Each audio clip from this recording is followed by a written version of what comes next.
Estamos de volta com o programa. Vejam só essa tomada aí que os nossos técnicos fazem, muito bonita, né? Eu me sinto um monumento de Washington aqui, né? Mas fala sério, né?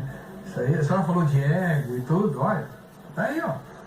Não precisa vender alma pro diabo. Eu só vim aqui na gente que a gente já se sente o maioral.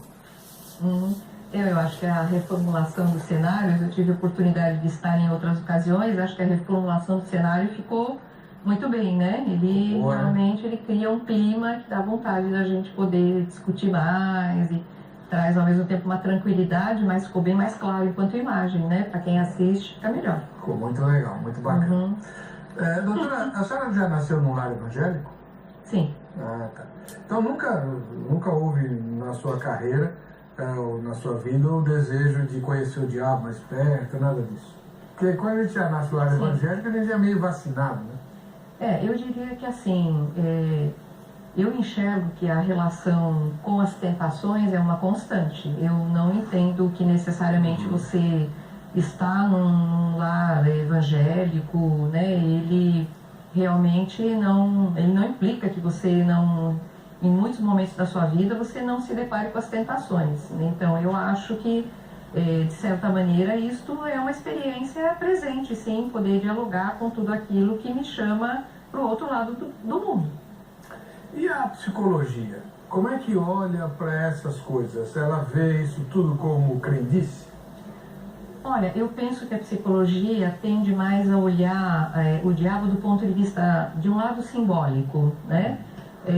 Ligada muito mais a determinados conflitos que as pessoas têm na hora de tomar certas decisões, se elas vão por um lado que lhe parece ser o lado do bem ou se elas vão por um lado mais destrutivo, quer dizer, se elas acolhem forças dentro de si mais amorosas, mais construtivas ou ao contrário disso, né? Vamos dizer, uma certa tomada de decisão, uma certa escolha diante disso. E na psicologia, isto vai ser então expresso, simbolizado, manifesto de diferentes formas.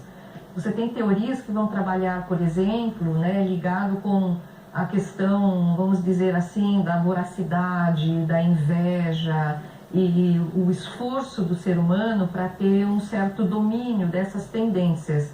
Isso não seriam tendências necessariamente apenas vindas da cultura ou do mundo das relações, elas viriam também do interior do ser humano que teria que se debater com isto.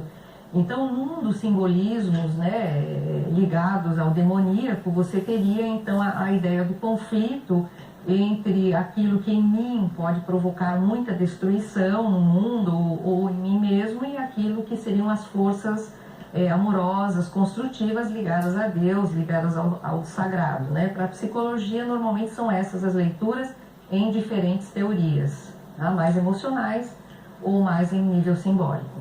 Então, Daniel, na teologia a gente também tem uma influência muito forte desse tipo de pensamento e não é muito difícil encontrar teólogos que não creem na existência do diabo como um ser.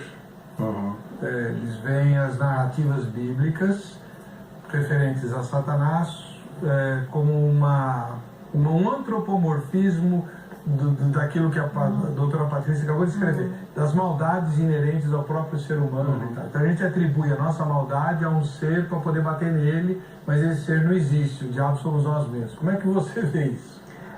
Nós temos essa tendência de transferir a nossa culpabilidade para algo externo. Então, claro, o diabo é um ótimo saco de pancadas nesse ponto, porque tudo é culpa do diabo, né? Se você tomou um tombo e caiu, é o Exu rasteirinha que te derrubou. Furou o pneu do carro, né? É o demônio que pegou o tridente, foi o pneu do carro do crente aí. Então tudo é o diabo. Eu não ofertei na igreja porque o principado do shopping center me sugou para lá. Então tem essa questão que é cômodo para o ser humano, é simplista para o ser humano, depositar no diabo os seus próprios erros, as suas próprias frustrações. Mas o pacto existe, é real, a Bíblia fala sobre isso, não a questão do pacto, eu citei a questão dessa possibilidade, à luz da Bíblia, daquela passagem de Jesus com Satanás, Mas fala muito enfaticamente do diabo, porque o demoniado gadareno não era uma metáfora ali, aconteceu. E o meu nome era Legião, ou seja, muitos demônios estavam sobrepujando a mesma vida, né? A mesma vida. Isso, então, não abre precedente para você bater papo com o demônio. Isso é importante você ressaltar, porque hoje a gente vê muita gente entrevistando o demônio, e muitas vezes não é demônio, né? Nós vemos hoje um efeito placebo em nosso meio muito grande, algo chamado pela ciência de conformismo social ou efeito manada. Tá todo mundo fazendo, então eu vou fazer também, porque senão eu não sou espiritual, não sou aceito. Você quer ser aceito no grupo, então você se adequa ao grupo. Tá todo mundo caindo, eu vou cair. Tá todo mundo falando em línguas, eu não sei falar, então eu vou inventar alguma coisa. Siriano lá na praia, lava sunga, lava saia, samambaia, inventa alguma coisa. Então a gente acaba observando que as pessoas começam a buscar situações para se adequar e ser aceitas no grupo. Fica até uma dica para quem está assistindo, procurar lá no YouTube, Conformismo Social, coloca sala de espera. É incrível o experimento que foi feito, irrefutável. Mas o pacto existe. Então o gadareno não é uma ilusão ali, é um fato empírico, concreto, bíblico. Por que eles destruíram os porcos? Eles queriam se matar? O que é? Boa pergunta. Por isso que a gente tem hoje o termo espírito de porco, né? Porque o demônio entrou no porco. Por isso que vem dessa linguagem nossa, nesse trocadilho popular, espírito de porco, né? Então o que acontecia? Aquilo ali era um espírito territorial. Ele não podia sair daquele perímetro territorial. Uma vez que ele estava dentro dos corpos dos porcos, né? Ele tinha que se libertar de lá, né? Então eles se matam, eles suicidam, ele faz com que o porco se suicide, né? Então eu acredito que existem castas demoníacas que atuam na sua mente e que podem levar você a tendências suicidas. Claro, separando, ponderando aqui as causas naturais, a depressão, a esquizofrenia, doenças do cérebro, né? Mas Jesus já falou, está escrito textualmente, há castas que só sai mediante jejum e oração. Então tudo que veio do próprio lábio de Jesus, que está grafado nos evangelhos, está muito claro ali. Então realmente ele pode. Nós vemos o pacto clássico, acho que todo mundo já ouviu falar de Giovanni Bragolin, é aquele que pintou aquelas crianças chorando, né? No leito de hospital, nos seus últimos momentos de vida, ele assumiu que fez um pacto com o diabo. Fez um pacto. Então existe esse tipo de coisa assim. Inclusive eu estou escrevendo um livro atualmente chamado A História de Mitre, vai ser lançado pela Planeta, pelo selo Academia, onde nós vamos falar um pouquinho sobre o sanatório do Beverly Hills. É considerado um dos locais mais assombrados do mundo. Pois é. Mais de 60 mil pessoas morreram nesse sanatório. É considerado o local mais assombrado do mundo. Vai ser o pano de fundo, aconteceu na década de 50, então muita pesquisa histórica para emoldurar o livro, né? E vamos falar muito sobre a parte espiritual também. Quer dizer, que argumento Satanás utilizou com os anjos para arrastar, né? Que argumento foi esse? Então nós conjecturamos algumas coisas. Me pautei muito no livro chamado Paraíso Perdido, de John Milton, que é um clássico contemporâneo de Shakespeare, e ele deu algumas pistas ali, e na Bíblia a gente vê algumas coisas também. Então nesse livro a gente vai expandir esses horizontes sobre o mundo espiritual, sobre a argumentação de Satanás, especialmente sobre esse universo dos anjos, que a gente lê muito, mas conhece pouco. E se você ficou com dúvida em relação a essa questão das doenças orgânicas ou psicológicas, tudo é demônio, Daniel Mastral é casado com uma médica. Exato. Né? Como é que chama sua esposa? Cíntia. A gente chama de Isabela, né, que é o nome pseudônimo usado para os livros, né? Doutora Isabela, né, esposa do irmão Daniel Mastral, médica, então não deixa ele ficar muito... Não, senão você cai nos extremos, né? É muito fácil você ir para os extremos. Hoje eu vi vídeo de uma banalização. Posso pensar um exemplo? Claro. Às vezes eu vejo em programas de televisão as pessoas entrevistando o demônio. Demônio, o que você está fazendo nessa vida? Primeiro que a Bíblia não dá esteio para você bater papo com o demônio. Manda embora e tchau. Né? No entanto, você observa que a conduta da pessoa não reporta uma canalização verdadeira. A possessão existe. Eu, em 19 anos de ministério, vi 5 vezes apenas. Né? Não é toda essa banalização que a gente vê por aí, não. Tem muito efeito psicossomático, tem muito conformismo social, muito efeito manada. Aí você observa a narrativa. O demônio, quando ele canaliza, ele quer te pôr medo, ele quer te assustar. Aí o demônio pega e fala: demônio, o que você vai fazer com essa vida? Nós vai fazer essa vida tropeçar na tábua, cair da bicicleta, bater a cabeça. Aí o demônio volta para a escola, né? Vai ler Caminho Suave. Então, quer dizer, aquilo não causa medo, né? Muitas vezes causa riso pra gente, né? Então, existem muitas pessoas que simulam uma possessão demoníaca para ganhar atenção, né? Eu já visitei famílias, né, que a adolescente estava passando por uma transição complicada e os pais diziam, a minha filha está possessa por demônio, mas não era demônio. Quando a gente vai lá, você percebe que não é demônio, é alma, né? Então aí sim precisa de ajuda da psicologia, né? Precisa de ajuda da psiquiatria, inclusive, porque tem pessoas que têm visões, e não é visão, é delírio. O esquizofrênico, ele escuta vozes, o esquizofrênico vê vultos, vê imagem, né? E aí você toma o remédio, acabou tudo. Né? Então, antes da gente pontuar as causas espirituais, nós temos que descartar as causas naturais, porque senão a gente põe tudo na mesma panela. Né? Isso é importante, o dom de discernimento de espíritos. Né? Fundamental. Aqui na Igreja da Graça a gente chama esse tipo de coisa de carmônio. Carmônio. Vou guardar esse nome. Agora, doutora Pazinato, essa necessidade de distinguir entre o que é espiritual e o que é psicológico e tal, um psicólogo cristão tem? Eu diria para você que, primeiro, é muito complicado a gente falar de uma psicologia cristã, mas feito apenas essa ressalva e pensando num psicólogo propriamente dito, vamos dizer que ao psicólogo cabe o cuidado de poder olhar em que estado encontra essa pessoa. Se ela se encontra mais saudável ou menos saudável, ele vai trabalhar em conjunto com a psiquiatria. Quando eu venho, né, para uma égide do cristianismo, onde então eu tenho que fazer esse discernimento ou pensar segundo a cultura cristã, evidentemente que você vai fazer a distinção que num delírio, numa alucinação, nem um delírio nem uma alucinação ele dura eternamente. Então ele tem ali um certo tempo no qual ele se manifesta. A partir dali, com medicação, com tratamento ou por outros caminhos, ele efetivamente, essa manifestação desaparece. Né? E quando você vê uma continuidade disso, realmente você diz, não estaríamos diante de um fenômeno de ordem religiosa, muito mais compreendido pela religião do que pela questão da psiquiatria ou pela psicologia, pelo menos dentro dos referenciais que nós temos hoje. Então, isso é uma forma de poder discernir. Né? E a gente sempre conversa muito na formação, quando a gente pode participar, então, na formação via aconselhamento ou na formação de um pastor ou de um líder, que ele tem, assim, caminhos de distinção, né? Porque também você vê muito ao contrário, você vê uma demonização, né, da vida, quando eu também concordo perfeitamente com isso, né?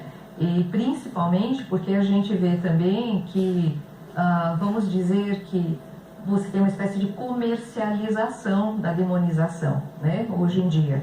Então, isso tudo eu acho que é um assunto que tem que ser levado bastante a sério, no sentido do discernimento mesmo, do que cabe a uma visão que eu chamaria espiritual ou religiosa e o que é uma comercialização ou o que é uma manifestação ou um fenômeno de saúde mental, que este sim merece, eu entendo, os devidos encaminhamentos e o devido respeito ao que ocorre.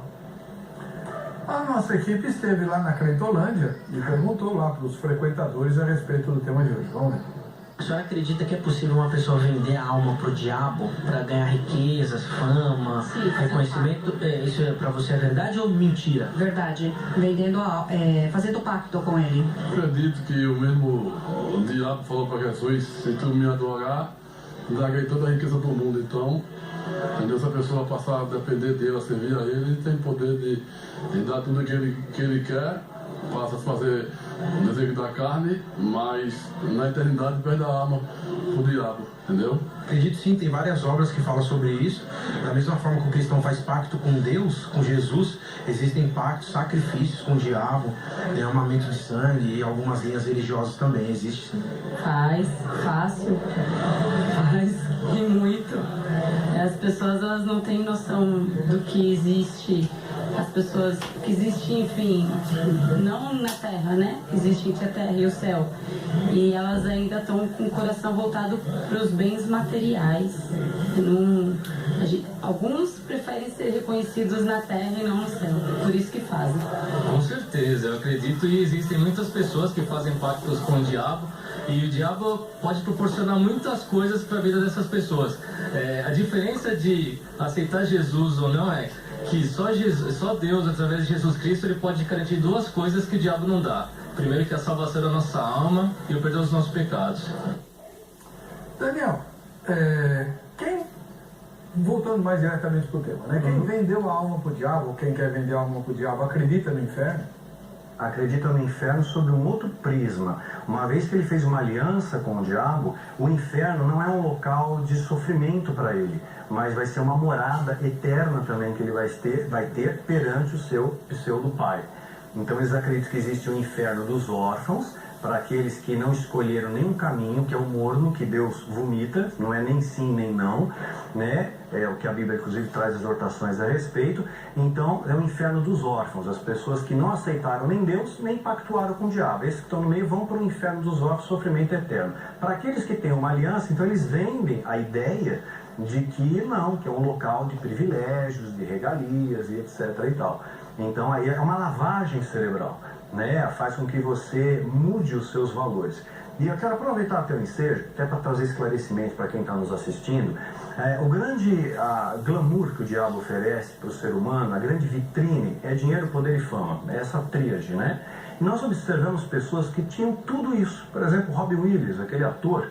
Quando eu assisti o filme dele, A Sociedade dos Poetas Mortos, Patch Adams, parecia um homem sereno, tranquilo, equilibrado, né? Parecia uma pessoa gostosa de você estar perto dele, né? Rico, famoso, ganhou Oscar, prêmios, reconhecido, consagrado, morreu na sua mansão sozinho, se enforcou, se matou.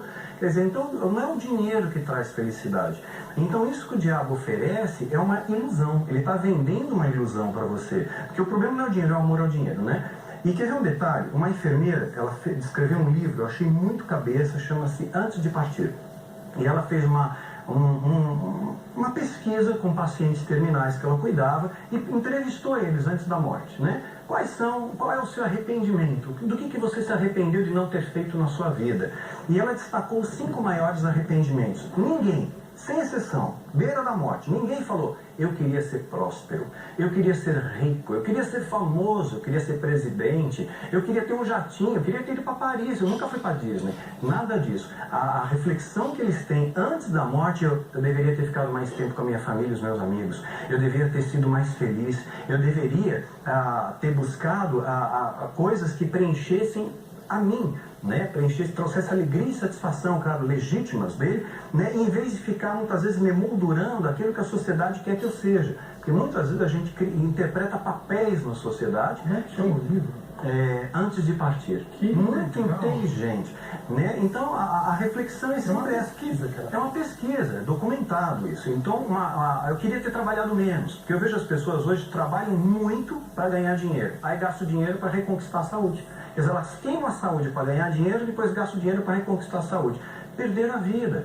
Então a reflexão no leito de morte não é essa. E uma coisa curiosa é que esse canto da sereia não é só tocado no satanismo, não. Eu vejo muitas vezes entrando nas nossas igrejas, oferecendo a mesma coisa para você. Olha, Deus está distribuindo dinheiro, você vem para cá porque Deus vai te fazer próspero, rico, vai ter um milagre, a cura e etc e tal. Deus faz.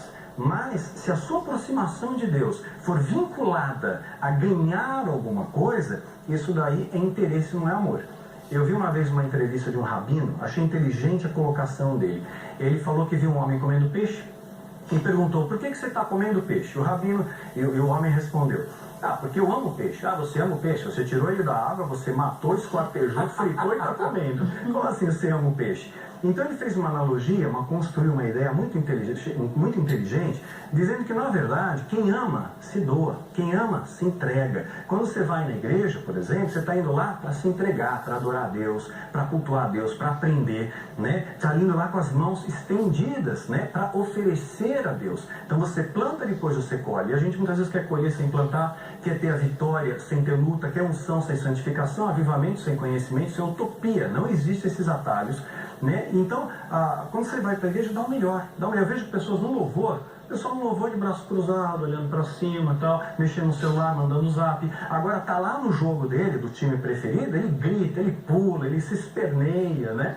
Então nós não vemos essa vibração para com Deus. Davi dançou diante da arca, nós temos que resgatar isso, o louvor legítimo, verdadeiro. E isso sim é a grande pegada da vida cristã. É a paz que transcende o entendimento que só Jesus pode dar. O diabo não dá paz, né? Eu servi ao satanismo durante 8 anos, nunca tive paz. Tinha as coisas materiais, mas eu acabei percebendo que o ser é mais importante do que o ter, né? Tem uma frase de Shakespeare que eu acho fantástica também, que diz que o que importa de fato não é o que você tem na vida, mas quem você tem na vida. Então é importante que você tenha Jesus como seu Senhor. Só isso faz com que você caminhe na terra sob uma outra perspectiva, que tem aquela paz que transcende entendimento. Paz essa que o diabo não é capaz de dar. Doutora Patrícia, o Daniel mencionou uma coisa aqui que eu queria que a senhora, como doutora em psicologia, explorasse. Por que no leito de morte, todas as coisas que a gente valorizou na vida perdem o brilho? Então, na verdade, a gente se ilude a vida inteira consciente de que está iludido? Eu diria que talvez no leito de morte, um certo tipo especial de consciência pode surgir, né? Existem muitos autores em psicologia que falam disso, né? Deste momento mais próximo da morte, por assim dizer, onde muda a qualidade da consciência, e então talvez, vamos dizer, o que ficou na frente durante um certo período de vida vá para o fundo e vice-versa, né? Então aquilo que talvez seja do coração e não tanto ligado ao mundo, surja, apareça, enfim. Então eu acho que esta é uma questão, né, que você talvez dá uma revisada na tua história.